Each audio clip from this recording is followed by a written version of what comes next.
రేయ్ నా 3 రోజు నుంచి మోషన్స్ కావట్లేదని పోయి స్ప్రైట్ తెచ్చుకొని మోషన్ టాబ్లెట్ వేసుకొని తాగుతున్నారా? నీకేం వచ్చిందిరా? నా స్ప్రైట్ తాగావు. మోషన్స్ టాబ్లెటా?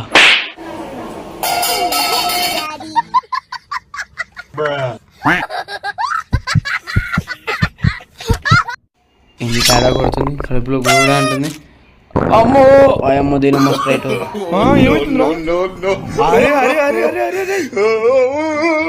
ఏదో తేడా కొట్టినట్టుంది మళ్ళీ.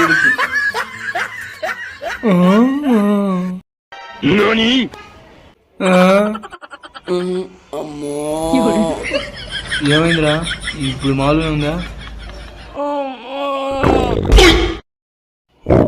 మళ్ళీ ఏమైంది? ఇప్పుడు కదా వచ్చావు. అరే ఈ రోజు వీడు తెచ్చాడు.